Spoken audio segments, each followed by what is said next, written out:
In this question, we have to differentiate the inverse sine function, and the argument of the inverse sine function is a plus b cosine of x divided by b plus a cosine of x, and the condition here is that the value of b is greater than the value of a. So let us differentiate this. So here we are going to use the result that the derivative of the inverse sine function is 1 over square root of 1 minus x squared. So here we have to apply the chain rule because the argument is a plus b cosine of x over b plus a cosine of x. So if we assume that this is x, then the derivative will be equals to 1 over square root of 1 minus, so instead of x, we're going to write the function a plus b cosine of x whole divided by b plus a cosine of x whole squared times the derivative of the assumption which we have assumed to be x, so this a plus b cosine of x divided by b plus a cosine of x. Now what we're going to do, we're going to simplify this particular coefficient of the derivative. So let's go to a new page and we'll come back here. So we have 1 divided by square root of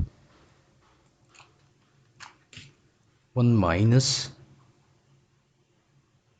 a plus b cosine of x divided by b plus a cosine of x whole squared.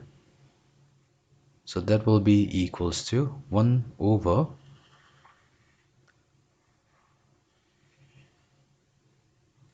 under root b plus a cosine of x whole squared minus a plus b cosine of x whole squared divided by b plus a cosine of x whole squared. Now b plus the 1 in the denominator, b plus a cosine of x whole squared, so that can be taken out of the square root. So we'll have 1 divided by square root of, so we have b plus a cosine of x whole squared. So let's expand it by using the identity a plus b whole squared. So we have b squared plus a squared cosine squared x plus 2 ba cosine of x minus the next term. So we have a squared plus b squared cosine squared x plus 2 times ab cosine of x whole divided by, now we are going to take the term in the denominator out of the square root, so that will be simply b plus a cosine of x. Now what we can do, we can take the term in the denominator to the numerator, so that will give us b plus a cosine of x whole divided by under root b squared plus a squared cosine squared x plus 2ba cosine of x. Now we're going to multiply throughout by negative because we have a negative sign here, so that gives us negative a squared negative b squared cosine squared x minus 2 times ab cosine of x. Now here 2 times ba cosine of x gets cancelled out. So in the numerator we have b plus a cosine of x divided by square root of, now here what we're going to do, we're going to take b square common from the first term and the term b squared cosine squared x. So b squared, when we take it as a common factor, so we'll be left with 1 minus cosine squared x. Then we're going to take negative a squared as the common factor. So that will leave us with positive 1. Since we have positive a squared cosine squared x, so taking negative a squared common will leave us with negative cosine squared x. So we know that sine squared x plus cosine squared x equals to 1. So 1 minus cosine squared x will be equals to sine squared x. So let's substitute this value. This will give us b plus a times cosine of x whole divided by square root of b squared sine squared x minus a squared sine squared x. So now we can take sine squared x as the common factor, and that will be equals to b plus a cosine of x divided by under root sine squared x times b squared minus a squared. The reason b is greater than a was given in the question. That's because we have b squared minus a squared in the denominator. Now if that is the case, which will make it positive. Now sine squared x, that can be taken out of the square root, so finally leaving us with b plus a cosine of x whole divided by sine of x multiplied to the square root of b squared minus a squared. So this is in the simplified form. So let's go back to the original question. So we have b plus a cosine of x. So this entire term within the parentheses will be b plus a cosine of x divided by sine of x multiplied to the square root of b squared minus a squared. Now what we have to do, since we have applied the chain rule here, we have to now find the derivative of this particular function. Let's go to a new page. So as we have the function given in the form of p over q, so we have to apply the quotient rule here. So let's begin with the denominator. So in the denominator, we're going to have b plus a times cosine of x whole squared. Then again, in the numerator, we start with the denominator. So we have b plus a cosine of x multiplied to the derivative of a plus b cosine of x minus the numerator a plus b cosine of x multiplied to the derivative of the denominator, which is b plus a cosine of x. So that gives us b plus a cosine of x multiplied to, so we have derivative of a being a constant, so that will be 0, and derivative of b cosine of x will be b being a constant. We can pull it out of the derivative, so it will be b times the derivative of the cosine function. So we know derivative of the cosine function is negative sine x.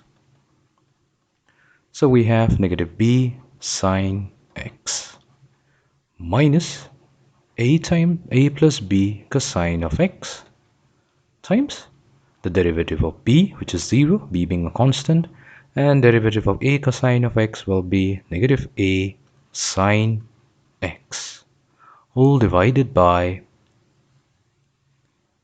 b plus a cosine of x whole squared.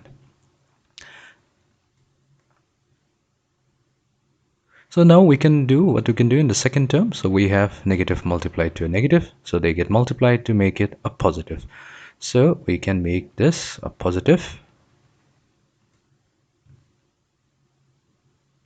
Now we have sine of x common in both the two terms, so let's take sine of x as the common term. Now we are going to start with the positive term, so that means the second term. So since we have taken sine of x as the common term, so we are left with a multiplied to a plus b cosine of x.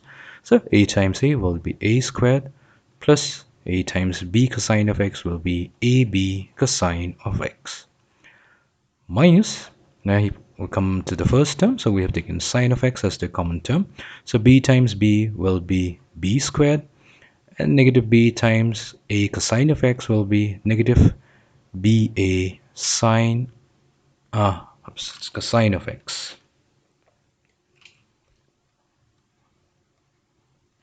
whole divided by b plus a cosine of x whole squared. So we have ab cosine of x and negative ba cosine of x cancelled out, and that leaves us with sine of x multiplied to, so we have a squared minus b squared left in the numerator divided by b plus a cosine of x whole squared in the denominator. Now what we're going to do is we're going to take negative 1 as the common factor, so that will give us negative sine x multiplied to b squared minus a squared. This will become evident in a moment why I've chosen to write like this, divided by b plus a cosine of x whole squared. So now that we have the derivative, so let's plug this value into our question. So we have negative b